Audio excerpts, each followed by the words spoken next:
एक छोटे से गांव में पहाड़ों के बीच एक सुंदर बगीचा था जहां हर तरह के पेड़ पौधे और फूल खिले रहते थे। उसी बगीचे में एक नन्ही चिड़िया रहती थी जिसका नाम चिट्टी था। चिट्टी का कोई अपना घर नहीं था। वह हर रोज अलग अलग पेड़ों पर सोती, परंतु उसके मन में हमेशा एक इच्छा रहती थी, काश मेरा भी घर होता।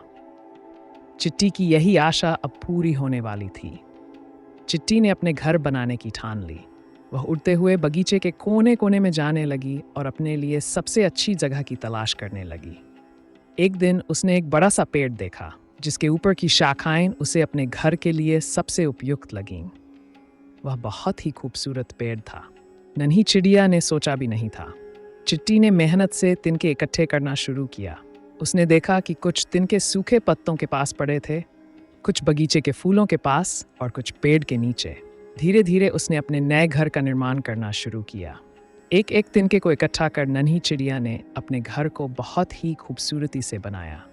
चिट्टी की मेहनत और समर्पण का कोई मुकाबला नहीं था। उसने हर दिन सूरज उगने से पहले तिनके लाने शुरू कर दिए और रात होने तक काम करती रही। कुछ समय बाद उसके मेहनत का फल दिखने लगा। उसका घर धीरे धीरे तैयार हो गया। आज चिड़िया की खुशी का ठिकाना नहीं था। आखिरकार उसका घर तैयार हो चुका था। अंततः चिट्टी का घर बनकर तैयार हो गया। वह बहुत खुश थी, मन में संतोष का भाव था।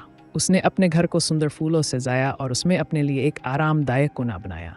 अब चिड़िया के पास अपना खुद का घर था जहाँ वह सुरक्षित और खुश और हंसती थी। चिट्टी की यह कहानी हमें सिखाती है कि अगर हमारे पास साहस और समर्पण हो तो हम अपने सपनों को साकार कर सकते हैं। चिट्टी ने अपने घर की कल्पना की, मेहनत की और अंततः उसे प्राप्त किया। उसकी ये यात्रा प्रेरणादायक है और हमें यह सिखाती है कि हमें कभी भी अपने सपनों को छोड़ना नहीं चाहिए, चाहे वह कितना भी मुश्किल क्यों न हो। हमें अपने सपनों को पूरा करने के लिए मेहनत और समर्पण की आवश्यकता होती है। चाहे परिस्थितियां कितनी भी कठिन क्यों न हो, अगर हमारे पास साहस और मेहनत का जज्बा है तो हम अपने सपनों को हकीकत में बदल सकते हैं।